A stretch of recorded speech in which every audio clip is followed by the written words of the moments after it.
बिस्मिल्लाहिर्रहमानिर्रहीम। अस्सलाम वालेकुम। पाकिस्तान सुपर लीग एडिशन 7 के साथ आपका मेज़बान शहजादा मोइन हाजिर है।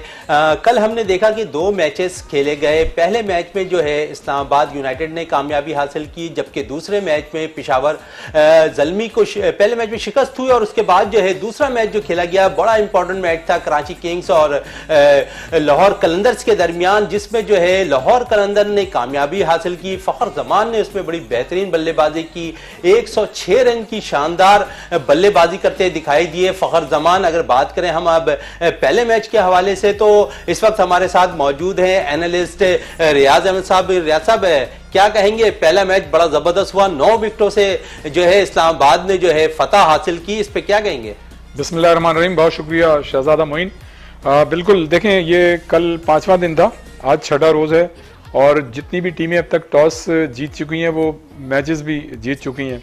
तो कल मैं ये समझता हूँ कि इस्लामाबाद ने बहुत ही आउटस्टैंडिंग परफॉर्मेंस का मुजाहरा किया। जाहिर है पहले जो टॉस जीत के उन्होंने बैटिंग दी थी पेशावर को तो पेशावर की टीम जो है उसने पॉल स्टर्लिंग ने 57 रन बनाए, एलेक्स हेल्स 82 रन बनाने में कामयाब रहे और उसके बाद जब फिर इनकी बैटिंग आई 2-2 विकेट ली। मेरे ख्याल से हसन अली और फ़हीम अशरफ ने बड़ी अच्छी बॉलिंग का मुजाहरा किया और उसके बाद फिर जाहिर है जब इस्लामाबाद की बारी आई तो बड़े कॉन्फिडेंट थे बैट्समैन इस्लामाबाद के और उन्होंने इंतहाई शानदार परफॉर्मेंस का मुजाहरा किया। खासतौर से 70 रन बनाए और उनके जो मतलब बेहतरीन उन्होंने परफॉर्मेंस का मुजाहरा किया। मैं समझता हूँ कि उन्होंने अपनी तवानाइयों को यकजा करते हुए और जो उनके जो इससे पहले मैचेस खेल चुके थे उसको सामने रख के उन्होंने इस परफॉर्मेंस का मुजाहरा किया और विकेट जो थी उससे उन्होंने मतलब उसको सही तौर पे समझते हुए पूरा फ़ायदा उठाते हुए उन्होंने बेहतरीन अच्छी इनिंग्स खेली और बिलाखिर इस्लामाबाद की टीम जो है वो फाइट करते हुए इस मैच को जीतने में कामयाब रही। तो क्या कहेंगे, कितना फ़र्क लगा? कल हमने देखा कि लाहौर कलंदर्स ने भी जो है कामयाबी हासिल की कराची किंग्स के ख़िलाफ़। तो लाहौर कलंदर्स आप समझते हैं कि कराची किंग्स बैक पे जाती हुई नज़र आ रही है इस टूर्नामेंट पे? देखिए, मैं ये समझता हूँ कि कराची किंग्स की जो टीम है उसकी जो मैं बॉडी लैंग्वेज देख रहा हूँ, ऐसा लग रहा है कि आमिर के ना होने की वजह से उनकी टीम को बहुत ज़्यादा फ़र्क पड़ गया है और शुरू के मैचेस से देखें आप, जो उनकी बॉडी लैंग्वेज थी वो इस तरह की नहीं थी जिस तरह से जो मैच जीतने वाली होती है। फिर बाबर आजम की कप्तानी में वो स्पार्क नज़र नहीं आ रहा जो होना चाहिए और मैं ये समझता हूँ कि इस वक्त जो सबसे अच्छी कप्तानी कर रहे हैं वो हैं रिजवान मुल्तान सुल्तान के और वो बैटर भी बहुत ही अच्छे हैं, शानदार बैटर हैं। लेकिन मैं ये समझता हूँ कि जो कराची किंग्स की टीम है वो सही वक्त पर सही फैसले नहीं कर रही है, जिसकी वजह से उन्हें जो है नुकसान उठाना पड़ रहा है। गो कि आप ये देखें कि शर्जील खान ने बड़ी अच्छी मतलब इनिंग्स खेली और जो इनकी पार्टनरशिप थी बाबर की और ख़ास तौर से शर्जील की, वो 84 रन की पार्टनरशिप थी। लेकिन बाबर जो है मतलब बुझे से नज़र आ रहे हैं और जिस तरह से मतलब वो मशहूर हैं एक अच्छे बैटर की हैसियत से। और देखें T20 में तो आपको रन्स बनाने होते हैं, T20 में मतलब ये कि ऐसा नहीं हो सकता कि आप जो है 50 गेंदे खेलें और 30-40 रन बनाएं। इसमें तो ऐसा होता है 25 गेंदे खेलें और आप 40 रन बनाएं तो वो बैट्समैन जो है कामयाब होता है। तो मैं ये सही है कि पहले उन्होंने शर्जील को मौका दिया बाबर ने और शर्जील खेलते रहे, उनको एक आध चांस भी मिला। लेकिन साहब आप देखें कि पिछले जो 3 मैचेस हुए हैं उसके अंदर हमने देखा कि बाबर एक तो बुझे दिखाई दे रहे हैं, उसका जब बैटिंग ओपनिंग करने आ रहे हैं तो बड़ा स्लो खेलते हुए, हालांकि पावर प्ले में उन्हें हार्ड हिटिंग करनी चाहिए, एक्सपीरियंस प्लेयर्स हैं तो उसका फायदा ताकि नीचे नंबरों पर आने वाले को हर मैच में ओपनिंग शराकत जो है कराची किंग्स की अच्छी जा रही है। 50+ की पार्टनरशिप चल रही है हर मैचेस के अंदर, लेकिन वो बड़ा स्लो खेल रहे हैं जिसका बाद में आने वाले बैट्समैन जो है फायदा नहीं उठा पा रहे हैं। देखें ये सारी जिम्मेदारी जो है बाबर पे आयद होती है। देखें ये इस वक्त दुनिया क्रिकेट के एक मायानाज बैट्समैन हैं, उन्होंने अपनी अहमियत को और हैसियत को मनवा चुके हैं। आईसीसी से उनको अवार्ड मिल चुका है, पाकिस्तान की क्रिकेट टीम के तीनों फॉर्मेट के कैप्टन हैं। उनका जो एक्सपीरियंस है और उनका जो एक्सपोजर है किसी भी बैटर से सबसे ज़्यादा है, तो उनको वो जितनी अच्छी परफॉर्मेंस का मुजाहरा करेंगे उसका रिफ्लेक्शन जो है नीचे वाले बैट्समैन पे आएगा। और आपने बिल्कुल सही कहा कि ये 3 मतलब ये कि मैचेस खेल चुके हैं, तीनों मैचेस में इनकी 50 से ज़्यादा पार्टनरशिप रही है। लेकिन अनफॉर्चुनेटली बाबर को जिस तरह से खेलना चाहिए था, जिस तरह से उनको बैटिंग का मुजाहरा करना चाहिए था, मैं ये समझता हूं कि वो बैटिंग का मुजाहरा नहीं कर सके और यही वो पॉइंट है जिसकी वजह से कराची किंग्स की टीम जो है वो नीचे जाती हुई नजर आ रही है। और ये भी है कि जो उनके दूसरे बैट्समैन आ रहे हैं वो मतलब उस तरह की परफॉर्मेंस नहीं दे रहे जिस तरह से उनसे एक्सपेक्ट किया जा रहा था। अगर आप विकेट के बिहेवियर को देखें तो देखें विकेट पे रन्स भी बन रहे हैं, है ना, और स्पिनर्स भी विकेटें ले रहे हैं और फास्ट बॉलर भी अब विकेटें ले रहे हैं। शुरू के जो मैचेस थे उसमें तो ऐसा लग रहा था कि ये विकेट जो है स्पिनर्स के लिए साजगार होगी। बिल्कुल सही है, हम लेकिन डिस्कस भी करते हुए नजर आ रहे थे, हमने बात भी की थी इस पे। और उसके बाद आपने देखा कि नसीम शाह ने भी इस पे बड़ी मतलब अच्छी बॉलिंग की, फास्ट बॉलर थे, उन्होंने 5 विकेटें ली, तो वो एकदम से चेंज हो गया। जो हम सोच रहे थे कि विकेट ने फिर जो है फास्ट बॉलर को भी फेवर किया।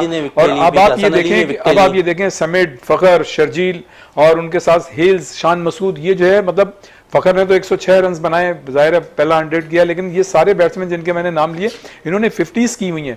तो मतलब इससे लगता ये है कि अब जो विकेट है वो बैट्समैन को भी फेवर कर रही है, लेकिन वही बैट्समैन आउट हो रहे हैं जो अपनी गलती से आउट हो रहे हैं। तो अभी तक जो है आप देखें कि स्पिनर्स को भी फायदा मिला है, फास्ट बॉलर्स भी इससे फायदा उठाने में कामयाब हैं। और ये अब आप देखें कि बैट्समैन भी रन करते हुए नजर आ रहे हैं। फखर जमान की बात कर लें, 60 बॉलों पर जो है 106 रन की शानदार बल्लेबाजी की उन्होंने। इस चीज का मुजाहरा अब बाबर आजम को करना चाहिए, इसलिए कि इतने एक्सपीरियंस हैं, कप्तान हैं, उनका कॉन्फिडेंस लेवल जो है मेरे ख्याल से दूसरे खिलाड़ियों से ज्यादा होना चाहिए। और जब बैन अवी सतह पर वो इतनी अच्छी परफॉर्मेंस का मुजाहरा कर चुके हैं, जाहिर है वनडे में भी और टेस्ट में भी, लेकिन ये T20 में जो है अभी तक जो T20 का जो मिजाज है और जो मतलब एक खेल का हुस्न है किसी भी बैटर के लिए, मैं समझता हूँ कि उसका मुजाहरा जो है अभी तक बाबर आजम ने नहीं किया। इसलिए कि देखें बाबर आजम जो है वो मतलब आम बैटर नहीं है, वो एक आउटस्टैंडिंग बैटर हैं। तो शायकीन की और जितने भी मतलब ये कि क्रिकेट से मुतालिक जो लोग हैं उनकी तवक्कात जो है बाबर आजम से बहुत ज्यादा हैं। और बाबर देखें अभी तो ठीक है 3 मैचेस हुए हैं, कोई ऐसी बात नहीं। आपने ये देखा कि गुज़िश्ता सीजन में देखा कि मुल्तान सुल्तान जो है यहाँ जब पाकिस्तान में हो रहा था तो जीतते चले गए, लेकिन जब दुबई में चला गया मैच तो फिर वो हारते चले गए। तो ये तो होता है। हो सकता है कि जो टीमें अब शुरू में मतलब ये कि उस परफॉर्मेंस का मुजाहरा नहीं करें जो उनसे एक्सपेक्टेशन थी, हो सकता है कि वो बाद में करना शुरू करें, लेकिन अभी तक तो ये है कि कराची किंग्स उस तरह की परफॉर्मेंस का मुजाहरा नहीं कर सकी जो बाबर आजम की क़यादत में उससे एक्सपेक्ट किया जाता। अच्छा, कल के पहले मैच की बात करें पेशावर इस्लामाबाद की, तो 168 रन स्कोर किए थे पेशावर ज़ल्मी ने, और उसके बाद हमने देखा एक तरफा मैच कर दिया। खासकर दोनों ओपनर जो गैर मुल्की ओपनर्स थे उन्होंने बड़ा रिदम के साथ जो है बैटिंग की और उसके बाद जो है 9 विकेटों से शिकस्त दी उसको। तो कैसा देख रहे हैं इस मैच को? देखें इस्लामाबाद में मैं समझता हूँ कि उन्होंने बड़ी आउटस्टैंडिंग परफॉर्मेंस का मुजाहरा किया। और जैसा मैं पहले कह रहा था कि इस्लामाबाद के जो एलेक्स हेल्स हैं उन्होंने 82 रन बनाए, स्टर्लिंग ने जो है आपने देखा कि 57 रन बनाए। तो ये मतलब होती है क्लास, ये होती है बात। और आप ये देखें कि उन्होंने मतलब मार्कतुल्लाह परफॉर्मेंस का मुजाहरा किया। और आप ये भी देखें कि उन्होंने कोई विकेट भी मतलब नहीं गिरने दी। तो ये मतलब उन्होंने जो है बिल्कुल, अब आप ये देखें कि लगता ही है कि बैटिंग ट्रैक है ये, लेकिन इन दोनों बैट्समैन ने बहुत ही जिम्मेदारी के साथ खेले वो। और मैं ये समझता हूँ कि पेशावर की टीम को उन्होंने आउट क्लास कर दिया। पेशावर की टीम बैटिंग लाइन उनकी बड़ी लंबी थी, हमने देखा कि कल वो भी फ्लॉप होती हुई नजर आई, सिवाय शोएब मलिक कुछ देर साथ देते हुए नजर आए। उसके अलावा अगर हम बात करें वहाब रियाज की कप्तानी, कल वो अपना पहला मैच खेल रहे थे, वहाब रियाज कप्तानी करते हुए नजर आए थे। इससे पिछले मैच में जो है शोएब मलिक ने कप्तानी की थी और उन्होंने भरपूर परफॉर्मेंस दी, मैच फिनिश किया उन्होंने। कल हम देखें कि वहाब रियाज कप्तानी में भी बुझे बुझे नजर आए, इस हवाले से क्या कहेंगे? देखें अभी जाहिर है वो पहला उनका मैच था और अभी मतलब उनको चूंकि वो जाहिर है जिस तरह से पहले मैच में नहीं खेल सके, अब वो दूसरे मैच में आए थे, तो अभी वो उनको चीज़ों को समझने में वक्त लगेगा। लेकिन मैं ये समझता हूँ कि शायद उन पर इस चीज़ का भी दबाव था, जैसा कि शोएब मलिक ने उनकी एब्सेंस में बहुत ही आउटस्टैंडिंग परफॉर्मेंस का मुजाहरा किया। न सिर्फ उन्होंने कप्तानी अच्छी की शोएब मलिक ने, बल्कि उन्होंने मतलब रन्स भी बनाए और वक्त के हिसाब से उन्होंने जो है अपनी परफॉर्मेंस साबित की। तो मैं समझता हूँ कि वहाब रियाज को थोड़ा सा और डिसीजन लेने पड़ेंगे और पुरएतमाद तरीके से कप्तानी करना होगा। रियाज भाई, वक्फे के लिए कहा जा रहा है, वक्फे से जब वापस आते हैं तो गुफ्तगू को यहीं से जारी रखते हैं।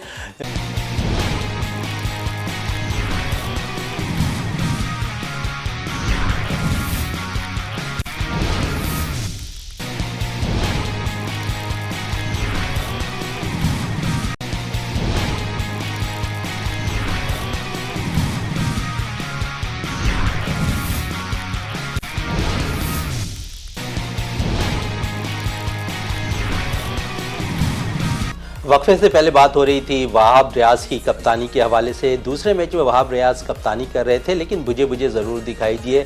इस वक्त हमें अब ज्वाइन कर लिया स्टूडियो में रियाज साहब के साथ साथ जो है जमील अहमद साहब ने, जो साहब का ज्वाइंट सेक्रेटरी है KCCA के।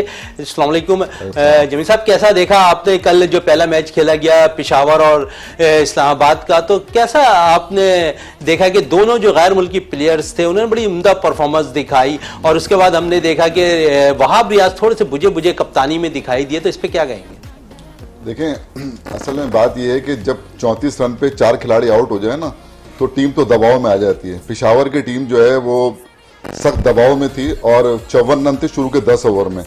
तो इससे जो है ना आप अंदाजा कर लें कि जो बाद में आने वाले हैं, चाहे शुएब मलिक हो, रदरफोर्ड हो या फिर बैन कटिंग हो, उन्होंने टीम को जो संभाला दिया है तो क्रेडिट तो देना पड़ेगा कि 114, लेकिन बोर्ड पे 168 रन समझते थे। देखिए 114 रन उन्होंने 10 ओवर में बनाए, यानी अगर 4 विकेट आपकी गिर जाएं और फिर आपका टोटल दूसरी टीम अगर होती है ना, आप यही जो है ना कराची किंग थी, जब उनके जो है ना 34 के ऊपर जो है ना 35 रन के ऊपर 4 खिलाड़ी आउट हुए तो 113 रन पे वो पूरी टीम आउट हो गई। लेकिन क्रेडिट तो देना पड़ेगा कि इतने दबाव में रहते हुए 114 रन बनाना 10 ओवर के अंदर, एक ऐसा टारगेट जो है ना फाइटिंग स्कोर उन्होंने सेट कर दिया था। लेकिन जो है पॉल स्टर्लिंग और एलेक्स हेल्स की जो बैटिंग है उसने तो बिल्कुल खत्म कर दिया ना। 18 गेंदों पे अगर उसने 50 कर दिया, पॉल स्टर्लिंग ने 25 गेंदों के ऊपर 57 रन की इनिंग खेल के चले गए, फिर उसने 82 किए नॉट आउट एलेक्स हिल्स ने। तो मतलब ये कि ये तो मैच तो उन्होंने 16वें ओवर में अगर मतलब ये कि 100 मतलब खत्म कर दिया ना, 16वें में चेस करने मतलब एक तरफा हो गया मैच और बहुत आसानी से मैं समझता हूँ कि उन्होंने जीता। लेकिन आपको मैं एक चीज बता दूं कि जो इस्लामाबाद की जो टीम है ऑन पेपर भी बहुत स्ट्रांग लग रही थी, लेकिन जब वो ग्राउंड में उतरे हैं तो मैं अभी तो देखें कॉलन मनरो ने इस टीम के अंदर आना है, ठीक है ना। अभी दानिश आजम खान तो अभी आए नहीं ना बैटिंग के लिए, दानिश अजीज बाहर बैठे हुए हैं, तो पावर हिटर इनके पास जो है ना मतलब बैठे हुए हैं बाहर। दूसरी बात ये कि जो इनकी बॉलिंग है वो भी आपने देखा कि सबने अच्छी बॉलिंग की है, चाहे आप हसन अली को ले लें, चाहे शादाब को ले लें, मतलब अच्छा फिर जो उनके बाद मोहम्मद वसीम जूनियर है, तो इनके पास एक मुतवाजन टीम है। अभी आसिफ है, आप समझते हैं कि पाकिस्तान की जो T20 स्क्वाड है उसके ज्यादातर लड़के जो है इस्लामाबाद यूनाइटेड से खेलने, तो इसका बेनिफिट इस्लामाबाद को जा रहा है? जी बिल्कुल जा रहा है, क्योंकि देखिए उस लेवल की क्रिकेट खेलने के बाद जो है ना जब यहाँ पर आते हैं ना तो एक नफ्सियाती बर्तरी होती है और वो इतने जल्दी जो ना दबाव में नहीं आती। अब जैसे जिस तरह की कप्तानी देखिए, शादाब जो है ना वो उनके अंदर एग्रेशन है, आपने देखा होगा। देखिए कप्तान क्या होता है, कप्तान ये होता है कि जब टीम फंसी हुई हो ना या टीम वहां कप्तानी बदलता है। अब 78 के अंदर जो है माइक ब्रेडली को इंग्लैंड ने कप्तान बनाया था, हालांकि वो इतने अच्छे मतलब बैटर नहीं थे लेकिन कप्तान बहुत अच्छे थे, अपनी कप्तानी से बहुत सारे मैच उन्होंने जितवाए। तो इसलिए जहां पर कप्तानी के ऊपर अगर मैच आएगा ना तो आप देखिएगा शादाब है, रिजवान है, सरफराज है, एक्सपीरियंस हो गया ना इनको। तो ये जो है कप्तानी की आप बात कर रहे हैं जमील साहब, तो बाबर आजम को कहां देख रहे हैं? पिछले 3 मैचेस में बड़े बुझे बुझे दिखाए, लीड करते हुए नजर नहीं आ रहे, क्योंकि पिछले 2 मैचेस में उनसे कम स्कोर हुआ उनकी टीमों से। उसके बाद जब तीसरे मैच में उन्होंने स्कोर जरूर किया लेकिन फिर वो मैच फिनिश नहीं कर पाए, इस पे क्या कहेंगे? देखिए जो इस वक्त जो कराची किंग की जो मिडिल ऑर्डर बैटिंग है ना तो वो तो बिल्कुल फ्लॉप जा रही है। तीनों मैच अगर उठा के आप देख लेना, जो देखिए एलेक्स हिल्स कराची की टीम में थे ना, इसके साथ साथ एक कॉलन इनग्राम होते थे प्लेयर, वो थे इनकी टीम के अंदर। फिर इनकी टीम के अंदर जो है ना चैडविक जो है ना वॉल्टन होते थे, तो इनकी टीम बड़ी मतलब मिडिल ऑर्डर बड़ा मजबूत होता था। नबी भी थे उसके अंदर, लेकिन अभी आप देखें मोहम्मद नबी जो है ना वो जो तवक्कुआत थी, जो क्लार्क से जो तवक्कुआत थी, टॉम लमंबे से जो तवक्कुआत थी, ये मिडिल ऑर्डर है इनका जो कि चल नहीं रहा। कल इन्होंने साहबजादा फरहान को खिलाया लेकिन मेरे ख्याल में तो उसको जाया किया है, 7वें नंबर का प्लेयर ही नहीं है वो तो ओपन करता है ना। तो अगर आपको आपके अगर जो फरहान की बात करें तो डोमेस्टिक क्रिकेट में बड़े रन करते हुए अभी आए हैं, वही ना मतलब फॉर्म लगी हुई थी उनकी, बहुत अच्छी फॉर्म है ना उनकी, तो उस फॉर्म का फायदा उठाना चाहिए था ना टीम को। होना ये चाहिए था कि इनको उसको 3 नंबर पे खिलाना चाहिए था। जब जो क्लार्क को आप 3 नंबर खिला रहे हो उससे रन नहीं हो रहे तो उसको नीचे ले आए। बल्कि मैं तो यहां तक कहता हूं कि आप जो क्लार्क की जगह जो है रोहिल नजीर को मौका दें खेलने का, वो डोमेस्टिक में उसकी भी परफॉर्मेंस भी अच्छी है, कीपर भी बहुत अच्छा है वो। लेकिन अब जाहिर है कि वहां का जो थिंक टैंक है कराची किंग का, देखिए टीम का जो कॉम्बिनेशन होता है ना वो जीतता है। मुझे टीम के अंदर कॉम्बिनेशन नजर नहीं। एक आमिर की अगर आप बात कर लें, तो आप ये देखिए शहनशाह अफरीदी पिट रहे हैं, सारे बॉलर पिट रहे हैं। इस टीम के अंदर अभी क्रिस जॉर्डन ने आना है, जो कि कल वेस्ट इंडीज की और क्या कहते हैं इंग्लैंड की सीरीज खत्म हुई है, तो फारिग हुए, शायद 1-2 दिन में शायद वो ज्वाइन करें टीम को।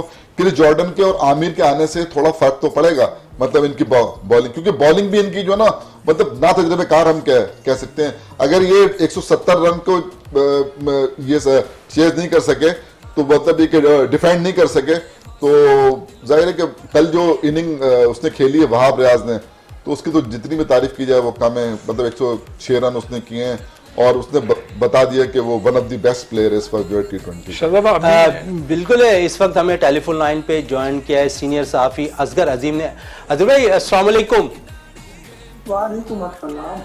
अजहर भाई क्या कहेंगे कल के मैच के हवाले से? पहले मैच में पेशावर नाकाम हुई, इस्लामाबाद ने 9 विकेटों से कामयाबी हासिल की, तो कैसा देखा आपने इस मैच को? देखिए बहुत शुक्रिया पहले तो आपका भी, और सुनहरी सी आवाज जो आ रही जमील भाई का भी बहुत बहुत शुक्रिया, और हमारे गहरी नजर है और उनकी तमाम बातों से इत्तेफाक करता हूँ।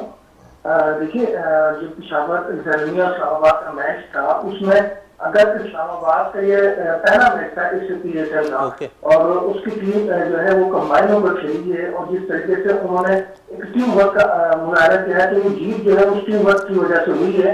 जर्नी में थोड़ी सी डिस्टर्बेंस थी। गो के पहले मैच बहुत अच्छा था, शोएब मलिक जो बड़े फॉर्म में थे और उन्होंने पहले मैच में बड़ा अहम रोल भी अदा किया था, लेकिन एक तो वहाब रियाज की वापसी हुई, फिर वहाब रियाज बॉलिंग में वो काम नहीं कर सके जिससे टॉपर की जा रही थी, तो यही वजह है कि पेशावर जो है वो उस मैच को जीत गई। अभी तो चला है, आगे बड़े मैच है, और आगे जाकर यकीनन पेशावर जो है वो अपने गलतियों से सबक सीखेगी और उसको दोहराएगी नहीं। और मैं समझता हूँ कि पेशावर की जो मजबूत होकर टीम को लेना जाए, तो वो टीम जो है वो इस्लामाबाद से बेहतर है। जी अच्छा, दूसरे मैच के हवाले से अगर बात करें लाहौर कलंदर और कराची किंग्स की, कराची किंग्स की मुसलसल तीसरी नाकामी हुई है इस टूर्नामेंट के अंदर, तो कैसा देख रहे हैं? एज ए कप्तान बाबर आजम को पहली दफा PSL में कप्तानी करते हुए नजर आ रहे हैं कराची किंग्स के। देखिए बात यह है कि कराची टीम का जो कॉम्बिनेशन बनाया गया है, जो प्लेयर चूज किए गए हैं, वो प्लेयर मैं समझता हूँ कि खुद ही खामियां है। उसको बनाने वाले पर डिपेंड करता है, पता नहीं क्या सोचा वसीम अकरम ने, जो उसके प्रेसिडेंट भी है, मेंटोर भी है, और उन्होंने किस सोच से इस टीम को तशकील दी है। मैं नहीं समझता कि ये टीम कराची टीम के शायद शान है, और इसमें नाम होगा तो बेरोजगारी होगी, क्योंकि एक दो प्लेयर तो ऐसे हैं जो फिटिंग नहीं होते इस टीम के अंदर, उन्हें लेने ही चाहिए था, लेकिन आपके उन प्लेयर्स को लिया जा रहा है, लिया गया, बल्कि उनको परफॉर्म करने के लिए जरूरत इन कर रहे हैं। वो टीम में टीमों की जगह नहीं बनती है, वो डोमेस्टिक में भी इतना बहुत बड़ा उन्होंने अच्छा गेम नहीं खेला है, लेकिन आई डोंट नो कि वसीम अकरम और उनकी इंतजामिया किस वे पे खेली गई और किस तरीके से उन्होंने टीम लिया। अगर यही टीम लेने की चलते रहे तो मुझे नहीं लगता कि ये प्ले ऑफ में भी क्वालिफाई कर पाएंगे।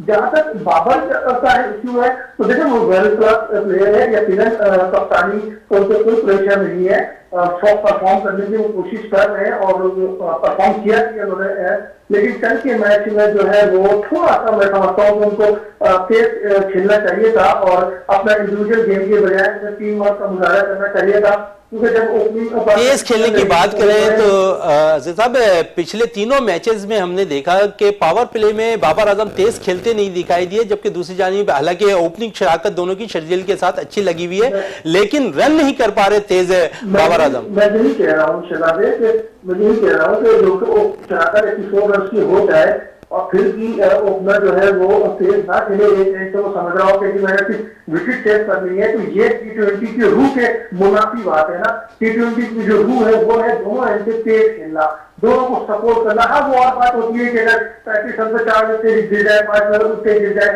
तो आप फिर एक एंड संभाले और डिफेंस में थोड़ा सा जाए, लेकिन ये नहीं होता कि अगर आप वेल पोजीशन पे हो और 84 की पार्टनरशिप हो गई हो और फिर भी आप डिफेंस करें, तो मैं समझता हूँ बाबर को थोड़ा सा अपना गेम प्लान देखने की जरूरत है। और अगर उनका गेम प्लान देखे तो कराची टीम प्लेऑफ में जाए ना जाए, लेकिन वापस बहुत बड़ा नाम है, स्टार है तो दुनिया का, उसके अपनी साख को बताना बहुत जरूरी है। और मुझे यकीन है कि आगे जाकर जब वो बेहतर परफॉर्म करेंगे और वो बात को खुद भी समझेंगे। क्योंकि ऐसा होता है कप्तानों में, जैसे सरफराज में मिसाल तो वो भी खेल के जो है एक एंड बचाने की कोशिश करते हैं अक्सर, और फिर बाद में खेल खेलने की कोशिश करते हैं। लेकिन ये कप्तानों को उस वक्त देखना चाहिए जब मुश्किल में हो, जब ओपनिंग में है, टीम है, इजी है, 10 ओवर में 84 रन बन गए, सिर्फ इस बात की टेंशन है, फिर तो आप खुद भी खेलना चाहिए आपको। जी जी बिल्कुल, बाबर आजम आइंदा मैचेस में यकीनन कोशिश करेंगे कि अपनी टीम को अच्छा तेज स्टार्ट दें। तो रियाज साहब क्या कह रहे थे आप? मैं ये कहना चाह रहा था, जो आप कैप्टन के हवाले से बात कर रहे थे, देखें कैप्टन अव्वल तो बनाया ही उसी को जाता है जिसकी परफॉर्मेंस जो है आउटस्टैंडिंग होती है, और आउटस्टैंडिंग परफॉर्मेंस के हामिल खिलाड़ी को कप्तान बनाया जाता है, और वो थोड़ा सा उसमें खूबियां भी देखी जाती हैं कि इसमें कप्तान की खूबियां हैं। लेकिन अनफॉर्चुनेटली आप ये देखें कि अगर आप पाकिस्तान की हिस्ट्री की बात करें तो मैं कारदार साहब के ज़माने की तो बात नहीं करता, उस वक्त तो क्रिकेट जो थी बिल्कुल मुख्तलिफ थी। लेकिन अगर आप हालिया सालों में या गुज़श्ता सालों में देखें तो आप ये देखें कि कप्तान आपके पास दो ही आए हैं जो जिनका डैशिंग एटीट्यूड था और जो चांस लिया करते थे। उसमें तो एक इमरान खान है जो इस वक्त मुल्क के वज़ीर आज़म है, और दूसरे जावेद मियांदाद थे जो चांस लेते थे, मतलब ये कि बिल्कुल बोल्ड डिसीजन लेके मैदान में उतरा करते थे और सही वक्त पर सही फैसला किया करते थे। देखें, जब कोई भी आउटस्टैंडिंग कारकर्दगी का हामिल प्लेयर जब वो कप्तान बन जाता है तो उसके ऊपर बड़ी जिम्मेदारी आयद होती है कि उसको बड़ा मतलब शार्प डिसीजन लेने चाहिए। ये कप्तानी जो है इतनी आसान नहीं होती, कप्तानी के लिए एक्स्ट्रा ऑर्डिनरी दिमाग भी होना चाहिए। अगर इजाजत दे तो मैं तो शेयर जी बिल्कुल, जी बिल्कुल बिल्कुल असगर साहब। देखिए, रियाज भाई बहुत मोहतरम है, उन्होंने दो नाम लिए इमरान खान और जावेद मियांदाद का, लेकिन मैं समझता हूँ दौरे हाजिर का पाकिस्तान का सबसे कामयाब कप्तान अगर शॉर्ट क्रिकेट में देखा जाए तो वो सरफराज अहमद है, और अगर वो लॉन्ग क्रिकेट में देखा जाए तो वो मिसबाहुल हक है। सरफराज अहमद 64 मैच खेलने वाले पाकिस्तान के वाहिद कप्तान हैं जिन्होंने 64 मैच खेले, 33 मैच उन्होंने जीते हैं और चैंपियन भी बनाया है, 3 फाइनल भी खेला है उन्होंने। और फिर ऐसे इंटरनेशनल कप्तानी देखी जाए तो उन्होंने भी पाकिस्तान की टीम को हीरो से उठाकर स्टार बनाया और टॉप पर लेकर गए हैं। तो गोल फैसले करने में और कप्तानी के मामले में सरफराज जो है वो दौरे हाजिर का सबसे अच्छा और बेहतरीन चॉइस है, क्योंकि वो फैसले करने की सलाहियत रखते हैं। और फिर परफॉर्मेंस में भी देखें तो PSL में एज ए कप्तान सबसे ज्यादा 50 भी वो सरफराज की ही है। तो मैं कहना चाहूंगा कि ठीक है, जावेद मियांदाद इमरान खान मोतबर अच्छे कप्तान है, लेकिन सरफराज को मुझसे तो नहीं मिला था, लेकिन दौरे हाजिर का एक अच्छा और बेहतरीन कप्तान जरूर कहूंगा। जी बिल्कुल, दौरे हाजिर का बेहतरीन कप्तान सरफराज को कहते दिखाई दे रहे हैं। असगर साहब, जमील साहब कप्तानी की बात हो रही है तो इस पे क्या कहेंगे कप्तानी की? देखें जी, कप्तानी में तो अब जो बात असगर भाई कर रहे हैं उसमें तो कोई दो राय नहीं है ना। देखें, 37 मैचों में से 29 मैच जीतना, 11 सीरीज जीतना और फिर आपको ICC चैंपियंस ट्रॉफी जितवा देना, तो मतलब कम होता है ना, मतलब बहुत कम ऐसे मतलब वो हैं कप्तान हैं कि जिनके ऊपर देखें ना, वसीम अकरम भी कप्तान रहे, आपके वकार यूनुस भी कप्तान रहे, लेकिन उनके उसमें ये चीज़ें नहीं आई ना। एक 2009 का जो वर्ल्ड कप है मोहम्मद यूनुस की कप्तानी में हमने जीता T20 का, फिर 92 के अंदर जो है वो जो है इमरान खान की उसमें जीता जरूर। लेकिन देखिए, हर दौर में जो कप्तान आए उसमें मैं समझता हूँ कि जो दौरे हाजिर के अंदर सरफराज जो है ना वो मेरे ख्याल में बहुत बेहतर जो है ना वो बाय बर्थ मैं उसको कप्तान कहता हूँ।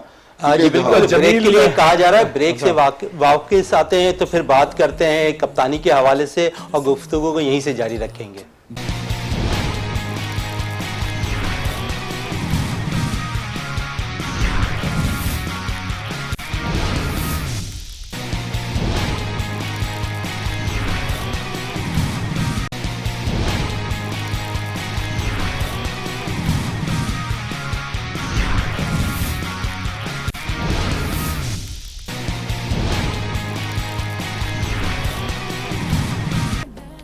जी बिल्कुल, वक्फे से पहले बात हो रही थी कप्तानी के हवाले से, लेकिन हम बात करते हैं असगर साहब से। असगर साहब, कल लाहौर कलंदर्स के फ़खर जमान ने सेंचुरी स्कोर की, 60 बॉलों पर 106 रन की शानदार बल्लेबाजी की। इस पे क्या कहेंगे फ़खर की फॉर्म के हवाले से? देखिए, फ़खर इस PSL के आगाज से ही बड़े फॉर्म में है और कल जो उनकी सेंचुरी थी वो यकीनन बहुत अच्छी और कामयाब तरह इनिंग की और पीएसएल की उनकी पहली सेंचुरी थी जिसमें उन्होंने 4 छक्के 11 बाउंड्रीज लगाई और 56 गेंदों पर उन्होंने अपनी सेंचुरी स्कोर की। और मैं समझता हूँ कि वो वन मैन शो रहा और पूरे का पूरा क्रेडिट जो है वो फखर ले गए। और यही T20 के असल क्रिकेट है और असल रूल है कि आपने वो गेम खेलना है जिससे ना सिर्फ आप इंजॉय करें बल्कि जो क्राउड है वो भी इंजॉय कर सके। क्योंकि अगर व्यूअरशिप बढ़ानी है, हाई क्रिएट करना है तो आपको इस किस्म की क्रिकेट भी खेलनी होगी और इसी तरीके से जो है इंजॉय करना होगा अपने गेम से भी और शायद क्रिकेट से भी। तो फखर यकीनन काबिल फखर इनिंग थी कल और बहुत ही जबरदस्त इनिंग थी जिस पर जितनी भी तारीफ की जाए वो कम है। फखर हमारा जो है एक यकीनी तौर पर फरमाया है पाकिस्तान क्रिकेट का। कभी कभी बैक साइड आता है तो परफॉर्म नहीं कर पाते हैं, लेकिन हमारे यहाँ कुछ लोग ऐसे भी हैं कि जो अगर 2-3 मैचों में नाकाम हो जाए तो फिर तनकीद के दरवाजे खोल देते हैं। ऐसा नहीं होना चाहिए। फखर हमारा फखर है और ये फखर जो है आगे मजीद पाकिस्तान के लिए बेहतरीन परफॉर्मेंस देने की मुकम्मल सलाहियत रखता है। अजय भाई, आपने कल तमाशाइयों की तादाद भी देखी, सबसे ज्यादा कल कराची किंग्स और लाहौर में तकरीबन 8000 जो तमाशाई थी वो ग्राउंड के अंदर मौजूद थे और जिन्होंने फखर की इनिंग को भी दाद देते हुए नजर आए। तो तमाशाइयों के हवाले से क्या कहेंगे? देखिए, मैं समझता हूँ कि एमसीओसी को अब इसको 50% पे कर दें, क्योंकि जब 40% से आपने 25% किया था तो आज कराची में जो शरह है वो कोविड केसेस की वो है 21%, तो 20% कम हुई है। तो आप यहाँ पे 25% क्राउड जो है इंक्रीज कर दें ताकि ज्यादा से ज्यादा क्राउड आकर इस इवेंट को एंजॉय कर सके, क्योंकि जितना क्राउड होगा पीएसएल उतना ही कामयाब होगा। कल जो क्राउड था वो असल में कराची और लाहौर का मुकाबला था, इसलिए क्राउड वहां पर जो है मौजूद था। 25% क्राउड वहां पर मौजूद था स्टेडियम में। अगर कराची और लाहौर के 2-3 मैच इसी तरीके से और हो जाए तो मैं समझता हूँ कि पीएसएल को और हाइट मिल जाए और क्राउड को भी मजा आए ज्यादा, क्योंकि कराची और लाहौर रिवायती हरीफ रहते हैं क्रिकेट के मैदान में, खेल के मैदान में। वैसे तो हम दोनों बहुत दोस्त हैं, कराची और लाहौर बड़ी दोस्ती है, दूसरे को बहुत फेवर देते हैं, लेकिन जब खेल की बात आती है तो वहाँ इंजॉयमेंट होती है और उस इंजॉयमेंट में कराची और लाहौर में मुकाबला होता है तो फिर क्राउड जो है वो भी जो है मुकम्मल तौर पर इन्वॉल्व होता है। बल्कि मैं ये कहूँगा कि ग्राउंड में नहीं, स्टेडियम में नहीं, बल्कि स्क्रीन पर देखने वाले जितने भी लोग हैं पूरे पाकिस्तान के वो कराची और लाहौर के मैच को सबसे ज्यादा एंजॉय करते हैं। अच्छा असगर साहब, एक बात आपसे जरूर पूछना चाहूंगा कि हमने देखा कि कमिश्नर कराची ने एक बात कही थी कि जो मैचेस शुरू होंगे पीएसएल के तो पूरे कराची को हम सजाएंगे, लेकिन ऐसा होता हुआ दिखाई नहीं दिया। इस पे क्या कहेंगे आप? बिल नहीं मिला होगा। जी बिल्कुल, बिल नहीं मिला होगा। बहुत बहुत शुक्रिया असगर अजीम साहब, आपका हमें टाइम देने का बहुत बहुत शुक्रिया। जी जमीन साहब, क्या कहेंगे क्राउड के हवाले से? देखिए, क्राउड का आना तो बहुत जरूरी है, क्योंकि अगर जो हम देख रहे हैं ना, मुझे इस दफा क्राउड के अंदर जो है ना, इस मैच में तो चले क्राउड आया है, लेकिन वो जो एक इतनी सख्तियां हैं और फिर बच्चों को अलाउ नहीं कर रहे हैं, बहुत सारी चीजें हैं ना, लेकिन मैं समझता हूं कि इंतजामिया को इस पर सोचना चाहिए। और क्राउड जो है ना, क्राउड अगर आएगा तो ही इसकी हाइप बनेगी।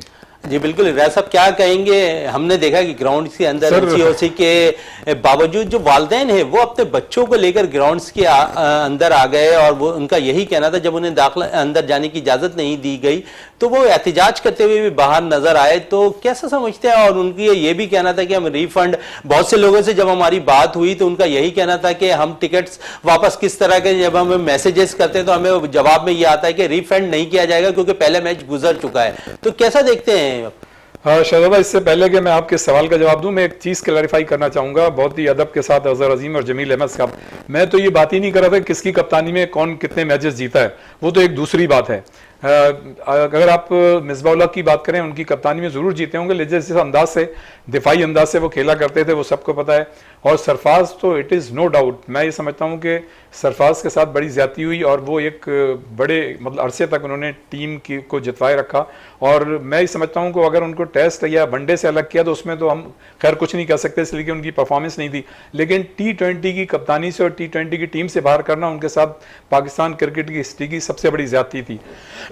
मैं उस वक्त जो बात कर रहा था कप्तानी के लिहाज से, वो मैं दूसरी बात कर रहा था। मैं ये कह रहा था कि हमारे यहाँ डैशिंग एटीट्यूड नहीं होता कप्तानों का, चांस नहीं लेते कप्तान। आप बता दें कि मिसबाउल्लाह क्या सरफराज ने कब मतलब बोल्ड डिसीजन लिए। मैं तो बोल्ड डिसीजन की बात कर रहा था कि तो समझते हैं कि बाबर आजम नजर आ रहे हैं आपको लेते हुए? कतई नजर नहीं आ रहा है। अगर वो नजर आते, देखें बाबर आजम की अगर आप जहां तक बात करेंगे ना, तो उनके साथ चंद सीनियर प्लेयर हैं, और जो मैं ये समझता हूं कि 60-70% चीजें जो है ब्लैक एंड व्हाइट में मौजूद होती हैं, जो आपको ड्रेसिंग रूम से जो आपके मेंटर और जो बैठे होते हैं वो कहते हैं कि भाई अगर ये सिचुएशन हो तो आपने ये करना। लेकिन बहुत सी चीजें ऐसी होती हैं जो आपको टाइमली डिसीजन लेना पड़ता है। जो करंट सिचुएशन होती है उस पर आपको फ्रैक्शन ऑफ सेकंड में आपको डिसीजन लेना पड़ता है, कौन से बॉलर को आपने लगाना है और फील्डिंग जो है हमने क्या लेनी है, कौन सी गेंद करेगा। मैं बात कर रहा था कि कप्तानों का जो अगर गुजरे हैं जितने भी कप्तान, उसमें इमरान खान और जावेद मियां ऐसे कप्तान थे जो ग्राउंड के अंदर नजर आते थे, डिसीजन लेते हुए नजर आते थे, बोल्ड डिसीजन लेते हुए नजर आते थे और चांस लेते हुए नजर आते थे। मैं ये बात नहीं कर रहा था कि उनकी कप्तानी में बहुत जीते, मैं कतई तौर पे उनकी सरफराज की और मिसबाह उल हक की जो कप्तानी में टीम मैच जीते हैं उसको मैं कम नहीं कर रहा। वो तो उनका रिकॉर्ड है, उसको कोई खत्म भी नहीं कर सकता, और उनको हम भी मतलब कि एडमायर करते हैं कि बिल्कुल उनकी परफॉर्मेंस जो है वैसे कप्तान, नंबर ऑफ मैचेस उन्होंने बहुत ज्यादा खेले भी हैं और जीते भी हैं। इसी तरह सरफराज की कप्तानी में जीते हैं, सरफराज के साथ तो बहुत ज्यादती हुई है। मैं तो बात कर रहा था डैशिंग एटीट्यूड की, और मतलब ये कि बोल्ड डिसीजन की और चांस लेने की। मतलब और जितने भी कप्तान आए, या बाबर के हवाले से हम बात कर रहे थे, बाबर ने कब ऐसा बोल्ड डिसीजन लिया है, कोई चांस लिया है? बोल्ड डिसीजन तो इमरान खान ने लिया था हैदराबाद में, जब लोगों को यह तहफ्फुज़ था कि मियांदाद की मतलब वो रन्स रिकॉर्ड बनाने वाले थे और नहीं बना सके थे। तो फिर उन्होंने, इमरान खान ने जस्टिफाई भी किया कि भाई मैंने क्यों किया था, कि मैंने टीम को जितवाने की बात की थी, इंडिविजुअल मतलब मैं कैपेसिटी में नहीं जा रहा था, इंडिविजुअल परफॉर्मेंस में नहीं जा रहा था। तो मेरा जो कहने का उस वक्त मकसद था वो ये था, और मैं समझता हूं कि शायद मैं उसको अच्छे अंदाज से नहीं कह सका जो असगर अजीम साहब और जमील भाई ने उसको थोड़ा सा दूसरे अंदाज से लिया। तो मेरा कहने का मकसद डैशिंग एटीट्यूड का था कि हमारे कप्तानों में बोल्ड डिसीजन की सलाहियत होनी चाहिए, टाइमली डिसीजन लेना चाहिए, और मतलब उनको चांस लेके खेलना चाहिए। अब एक बॉलर है, जैसे अभी एक मैच में कौन सा मैच था, तो सरफराज कप्तानी कर रहे थे, तो मेरे ख्याल से नसीम शाह ने इशारा भी किया था उस वक्त बॉलर को लेके आना चाहिए था, स्पिनर को, वो नहीं लेके आए। भाई चांस लेना चाहिए, जब आपकी टीम आपको पता है कि आप वैसे ही हार रहे हैं तो चांस लेने में तो कोई बुराई नहीं है। एक बच्चा अगर उसे पता है कि एक पेपर नहीं देगा, उसे इम्तिहान में फेल होना है, तो भाई चांस दे के देख लो, अगर पास हो गए तो तुम्हारा पूरी क्लियर हो जाओगे। मैं इस तनाजुर में बात कर रहा था। तमाशाइयों के हवाले से क्या कहेंगे? देखिए, तमाशाइयों को तो मैं सलूट करता हूं। कराची की जो ट्रैफिक के हालात हैं, और कराची इतना बड़ा शहर है और दूर दराज से मतलब बेचारे मतलब लोग जो हैं शायकीन आते हैं, और यहाँ पर मतलब ये कि उनको जिस जिल्लत का सामना करना पड़ता है, न सिर्फ मैं समझता हूँ कि हसन स्क्वायर पे उतरते हैं, कारसाज पे उतरते हैं, मिलियन माल पे उतरते हैं और वहाँ से पैदल चले आते हैं। खैर अब तो इस दफ़े थोड़ी सी सहूलत है, लेकिन मैं ये समझता हूँ कि जो तरीक़ेकार है अंदर जाने का और जिस जिल्लत का सामना करना पड़ता है उसको जो है मेरे ख्याल से उसको एड्रेस करना चाहिए। और इसमें देखें, कोई शक नहीं कि हमारे सिक्योरिटी इदारों ने बहुत आउटस्टैंडिंग काम किया, उन्होंने कुर्बानियाँ भी दी, जिसके नतीजे में आज हम बेहतर हालात हमें मैसर, हम उसमें अच्छे इवेंट करा रहे हैं। लेकिन मैं ये समझता हूं कि शायकीन को ना बाहर सहूलतें हैं ना उनको अंदर सहूलतें हैं, और जहां तक बात है बच्चों को लाने की, तो ये इनको कैटेगोरिकली पहले ही इनको क्लियर करना चाहिए था कि 12 साल से कम उम्र के बच्चे आएंगे या नहीं आएंगे। और अगर जो आपने बात कही कि पहला बात बिल्कुल दुरुस्त है, लेकिन जब टूर्नामेंट स्टार्ट हो रहा था उस वक्त जो है एनसीसी के इतने रेशियो नजर नहीं आ रहे थे केसेस के, लेकिन उसके फौरी बाद हमने देखा कि 25 के लिए जो है ऐलान हुआ % के तमाशाई ग्राउंड के अंदर आए। तो जो लोगों ने पहले टिकट बुकिंग करा ली थी तो उन्हें तो बेनिफिट नहीं जा रहा था ना इस चीज का। बिल्कुल, मैं तो कैटेगोरिकली सीधी बात करता हूं कि जिन शायकीन को किसी भी वजह से उनको अंदर आने का मौका नहीं मिला, उनके बच्चे छोटे थे, आपने इजाजत नहीं दी, उनके टिकट वापस होने चाहिए। देखें, पाकिस्तान क्रिकेट बोर्ड जो इंतजामिया है वो करोड़ों मतलब रुपए कमा रही है। फ्रेंचाइज जो है आप ये देखें पहली मरतबा फायदे में जा रहे हैं। ये पहला मौका है फ्रेंचाइज और पाकिस्तान क्रिकेट बोर्ड, जिनके हालात इस वक्त बहुत अच्छे हैं, और ये अच्छी क्रिकेट के लिए और कामयाब लीग के लिए बहुत जरूरी है। लेकिन मैं समझता हूं कि शायकीन को ग्राउंड के स्टेडियम के अंदर भी सहूलतें देनी चाहिए। पानी पीने का मतलब ये कि माहौल नहीं है वहां पे, अच्छा खाना जो है उसका मतलब ये सही तरीके से नहीं मिलता, तो इन चीजों पे तवज्जो देनी चाहिए और बाहर भी मतलब इस तरह का एटमॉस्फेयर क्रिएट करना चाहिए कि शायकीन जो है वो आसानी के साथ स्टेडियम के अंदर आ सकें। जी बिल्कुल, ब्रेक के लिए कहा जा रहा है। रियाज साहब जिस तरह कह रहे थे कि शायकीन क्रिकेट को आसानी के साथ जो है ग्राउंड्स के अंदर आना चाहिए। सिक्योरिटी इदारे हमारे बहुत अच्छा काम करते दिखाई दे रहे हैं, लेकिन हम दूसरी तरफ देख रहे हैं कि जब हमें मैचेस के दौरान देखना पड़ा कि खासकर जो वालिदैन हैं अपने 12 साल से कम उम्र के बच्चों को लेकर ग्राउंड्स के अंदर आ रहे थे, उन्हें बड़ी तकलीफ का सामना करना पड़ा। कुछ वालिदैन के बच्चे रोते हुए भी हमें दिखाई दिए। तो ब्रेक से जब हम वापस आते हैं तो अपनी गुफ्तगू को यहीं से जारी रखेंगे। जी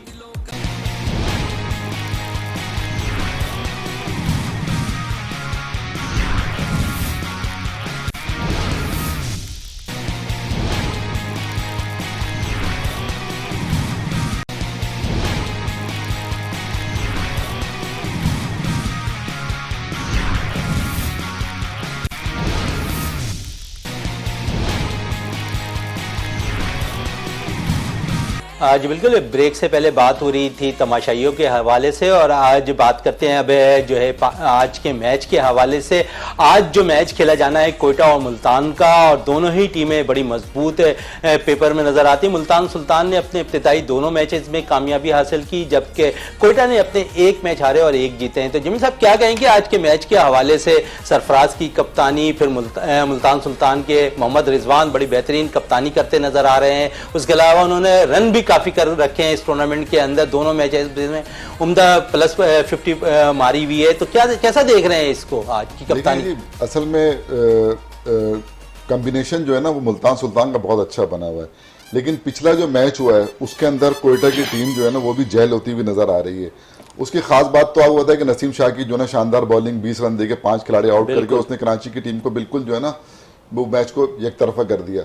अब ये जो मैच है ना उसके अंदर ये देखना पड़ेगा कि जो कराची की जो मुल्तान की जो टीम है वो यही अपनी सेम, मेरे ख्याल में तो जो सेम टीम के साथ विनिंग का कॉम्बिनेशन है उसको तो नहीं खराब करते। कुछ अगर कुछ प्लेयर को अगर चेक करना हो तो वो अलग बात है, क्योंकि इनके पास जो बेंच के ऊपर है ना वो प्लेयर भी बहुत अच्छे बैठे हुए हैं। रोमान रईस इनके पास बैठा हुआ है, इनके पास अनवर अली बैठा हुआ है, इनके पास आसिफ आफरीदी बैठा हुआ है, समझे ना।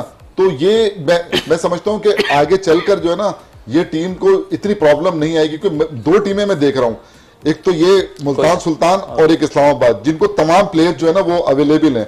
बाकी टीमें स्ट्रगल कर रही हैं, किसी का प्लेयर अभी जैसे कोयटा है उसके 2 प्लेयर जो है ना उन्होंने भी आना है, जैसन रॉय ने आना है और जिम्स वेंस ने आना है, ठीक है ना, वो आएंगे। फिर अभी उमर अकमल नहीं खेले, फिर शाहिद आफरीदी जो है वो कब तक बाहर रहते हैं। शाहिद आफरीदी के हवाले से उनकी जगह हसन अली को शामिल किया है, जी, जी, तो उस हवाले से क्या कहेंगे?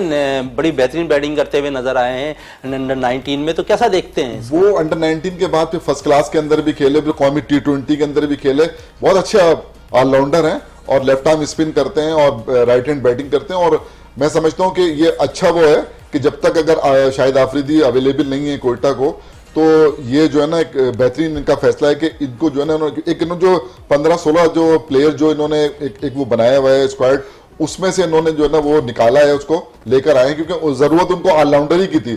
तो ऑलराउंडर जो है ना हसन खान जो है ना वो पहले भी आपको बताया शुरू के अंदर कोयटा से खेल चुके हैं ये।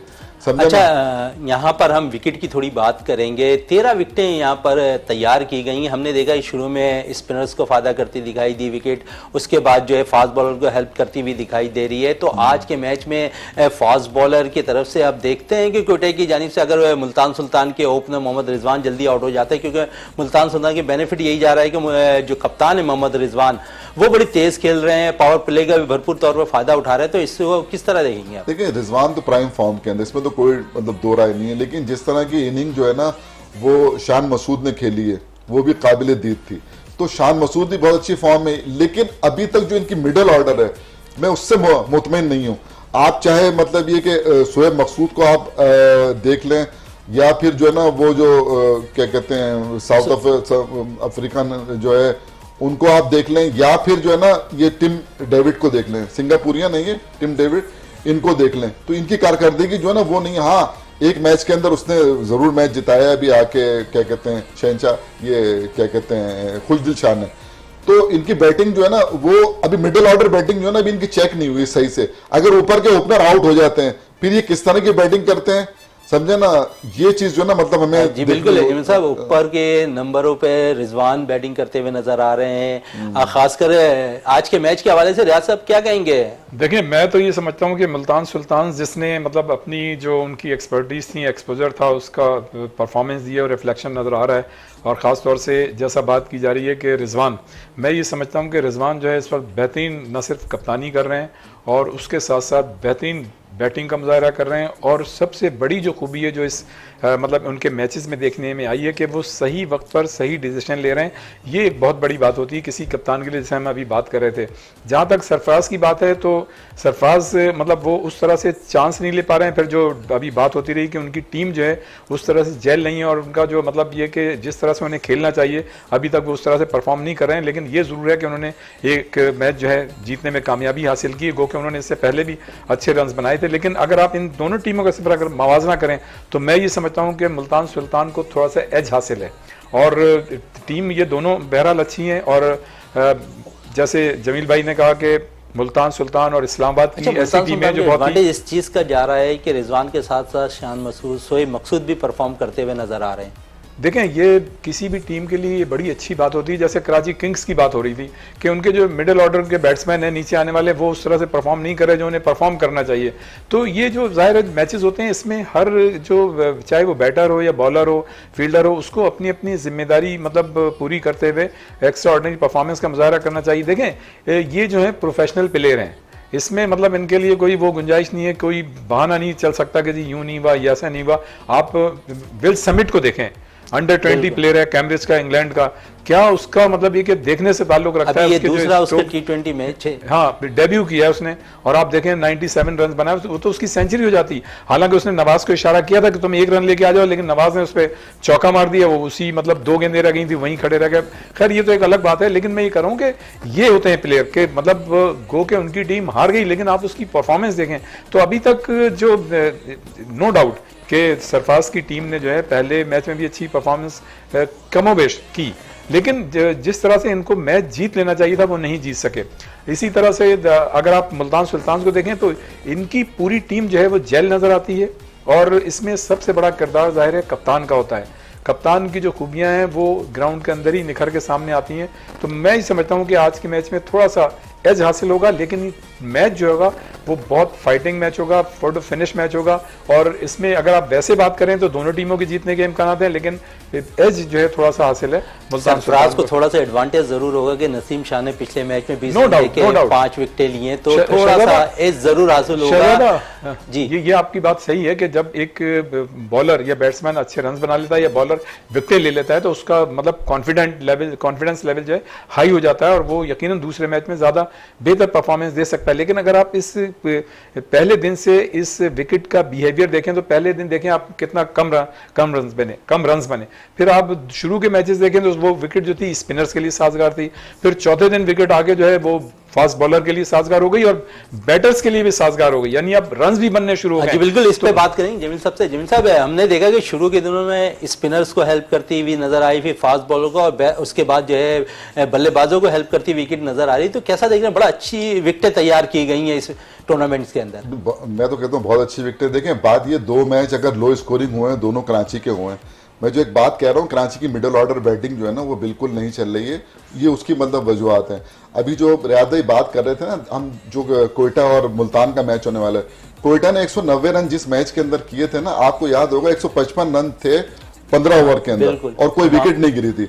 तो उसके बाद होना क्या चाहिए था कि 215 रन के करीब जो ना जाना चाहिए था, 215, 210, 215 रन जो ना इतने होने चाहिए थे, जो कि मतलब आसानी से नजर आए। 35 रन बनाए 5 ओवर में इन्होंने, जो कि बहुत कम थे। देखिए, ये जो गलतियां होती है ना, इसी से सीखना चाहिए। अगर यहाँ पर वो अगर 210 या 215 रन करते तो बहुत मतलब मैं समझता हूँ कि बहुत ही क्लोज, वैसे मैच तो क्लोज गया, लेकिन ये गलती थी। लेकिन उस मैच में आप शोएब मलिक की बैटिंग को पीछे नहीं देखेंगे, उन्होंने बड़ी लीड करके नहीं, वो तो बाद में की ना बैटिंग, वो तो चेस कर रहे थे ना, वो तो चेस करते, हाँ देखिए चेस करते हुए जब एक टारगेट, देखिए दोस्तों का जो एक हिंसा होता है ना, वो एक नफसियाती दबाव होता है किसी भी टीम के ऊपर। 200 मतलब ये कि 10-15 रन जो है ना, किसी से भी अगर आप बात करेंगे बोलेंगे इतने रन होना चाहिए थे, जो कि कम 25 रन 30 रन, मेरे हिसाब से 25 रन तो 20 से 25 रन तो कम हुए हैं। तो अगर ये इतने रन कर लेते, मैं समझता हूं आज के जो मैच है, देखिए जो इनके जो बैंड विकेट है ना, जो कोयटा के, वो नहीं चल रहे हैं। देखिए ऊपर से जो इनके ओपनर चल रहे हैं ना, एहसान अली अच्छी फॉर्म में, वो दोनों मैचों में रन किए। उसके अलावा विल सिमिट जो है उसने दोनों मैचों में 97 किए, दूसरे में 30 किए। तो ये चल रहे। अब जो मिडिल ऑर्डर है, सरफराज ने अच्छा फिनिश किया पिछला मैच, नवाज और ये जो नीचे के प्लेयर हैं, इनके पास जो ना बॉलिंग ऑप्शन बहुत है।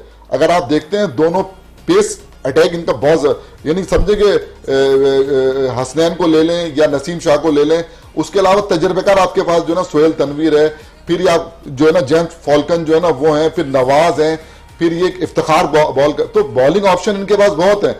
मतलब ये जो जी बिल्कुल, बड़ी जबरदस्त कॉम्बिनेशन मौजूद है कोयटा के बाद। रियाज साहब, आज के मैच के हवाले से क्या कहेंगे, कौन सी टीम आज जीतेगी, मुल्तान या कोयटा? मुझे तो, मैं तो ये कह रहा हूँ बड़ा क्लोज मैच होगा।